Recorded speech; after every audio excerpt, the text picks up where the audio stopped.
হে নবী, আল্লাহ তাআলা তোমার জন্যে যা হালাল করেছেন তা তুমি কসম করে নিজের উপরে কেন হারাম করছো? তুমি কি এর মাধ্যমে তোমার স্ত্রীদের খুশি কামনা করতে চাও? আসলে আল্লাহ তাআলাই হচ্ছেন ক্ষমার আধার, পরম দয়ালু। আল্লাহ তাআলা তো তোমাদের শপথ থেকে রেহাই পাওয়ার জন্যে কাফারার একটা পথ নির্ধারণ করে দিয়েছেন। মূলত আল্লাহ তাআলাই হচ্ছেন তোমাদের একমাত্র সহায়। তিনিই সর্বজ্ঞ, তিনিই প্রজ্ঞাময়। যখন নবী তার স্ত্রীদের একজনকে চুপিসারে কিছু একটা কথা বলল এবং সে যখন তা অন্যদের কাছে প্রকাশ করে দিল, আল্লাহ তাআলা তার এই বিষয়টা নবীকে ওহীর মাধ্যমে জানিয়ে দিলেন। রসূল কিছু কথা গোপনীয় বিষয় প্রকাশকারী স্ত্রীকে জানিয়ে দিল, আবার কিছু কথা এড়িয়েও গেল। অতঃপর নবী যখন তার সে স্ত্রীকে সে বিষয়টা জানালো, তখন সে বলল, আপনাকে এই খবরটা কে জানালো? নবী বলল, আমাকে জানিয়েছেন সেই মহান আল্লাহ তাআলা, যিনি সর্বজ্ঞ, সম্যক জ্ঞাত। যে দুজন স্ত্রী এর সাথে জড়িত, নবী তাদের উভয়কে ডেকে বলল, তোমরা দুজন যদি আল্লাহর কাছে তওবা করো তাহলে তা তোমাদের জন্যে ভালো, কেননা তোমাদের উভয়ের মন অন্যায় ও বাঁকা পথের দিকে কিছুটা ঝুঁকে পড়েছিল। আর যদি তোমরা উভয় তার বিরুদ্ধে একে অপরের পৃষ্ঠপোষকতা করো তাহলে জেনে রাখো আল্লাহ তাআলাই তাঁর নবীর সহায়। তাছাড়াও তার সাথে রয়েছে জিব্রাইল ফেরেশতা ও নেককার মুসলমানের দল। এরপরও সমগ্র ফেরেশতা তার সাহায্য করতে এগিয়ে আসবে।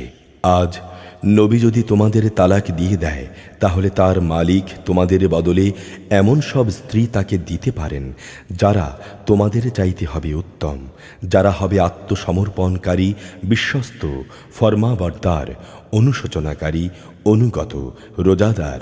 হতে পারে তারা কুমারী, হতে পারে অকুমারী। হে ঈমানদার লোকেরা, তোমরা নিজেদের ও নিজেদের পরিবার পরিজনদের জাহান্নামের সেই কঠিন আগুন থেকে বাঁচাও। তার জ্বালানি হবে মানুষ আর পাথর। সে জাহান্নামের প্রহরা যাদের উপর অর্পিত, সেসব ফেরেশতা সবাই হচ্ছে নির্মম ও কঠোর। তারা আল্লাহর কোনো আদেশই অমান্য করবে না। তারা তাই করবে যা তাদের করার জন্যে আদেশ করা হবে। হে কাফেররা, আজ তোমরা দোষ ছাড়ানোর জন্যে কোনো রকম অজুহাত তালাশ করো না। আজ তোমাদের সে বিনিময় দেয়া হবে যা তোমরা দুনিয়ায় করছিলে। হে ঈমানদার ব্যক্তিরা, তোমরা গুনাহ খাতার জন্যে আল্লাহর দরবারে তওবা করো, একান্ত খাঁটি তওবা। আশা করা যায় এর ফলে তোমাদের রব তোমাদের গুনাহসমূহ ক্ষমা করে দেবেন এবং এর বিনিময়ে পরকালে তিনি তোমাদের এমন সুরম্য জান্নাতে প্রবেশ করাবেন যার তলদেশ দিয়ে প্রবাহিত হবে সুপেয় ঝর্ণাধারা। সেদিন আল্লাহ তাআলা তাঁর নবী এবং তার সাথী ঈমানদারদের অপমানিত করবেন না। সেদিন তাদের ঈমানের জ্যোতি তাদের সামনে ও তাদের ডান পাশ দিয়ে বিচ্ছুরিত হবে। তারা বলবে, হে আমাদের রব, আমাদের জন্যে আমাদের ঈমানের জ্যোতিকে পূর্ণ করে দাও, তুমি আমাদের ক্ষমা করে দাও। অবশ্যই তুমি সব কিছুর উপর একক ক্ষমতাবান। হে নবী, তুমি কাফের ও মুনাফিকদের বিরুদ্ধে জিহাদ করো এবং তাদের উপর কঠোরতা অবলম্বন করো, কেননা তাদের ঠিকানা হচ্ছে জাহান্নাম, আর তা হচ্ছে এক নিকৃষ্ট ঠিকানা। আল্লাহ তাআলা কাফেরদের জন্য নূহ ও লূতের স্ত্রীদের উদাহরণ পেশ করছেন। তারা দুজনই ছিল আমার দুজন নেক বান্দার অধীনস্থ স্ত্রী, কিন্তু তারা উভয়ই সে দুজন বান্দার সাথে বিশ্বাসঘাতকতা করেছে। অতএব আল্লাহর আযাব থেকে তারা নবী হওয়া সত্ত্বেও কিছুই এদের বাঁচাতে পারল না। বরং তাদের বলা হলো, তোমরা আজ প্রবেশ করো জাহান্নামের আগুনে, যারা এখানে প্রবেশ করেছে তাদের সবার সাথে।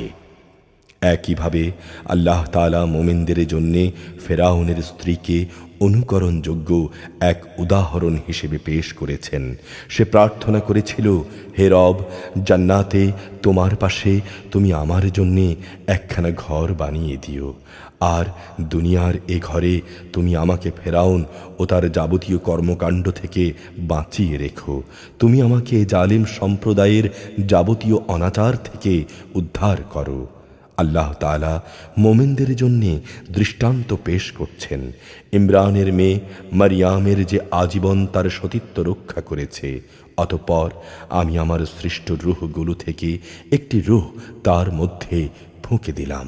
সে তার মালিকের কথা ও তার প্রেরিত কিতাব সমূহের উপর পুরোপুরি বিশ্বাস স্থাপন করেছে। সত্যি সে ছিল আমার একান্ত অনুগত বান্দাদেরই একজন।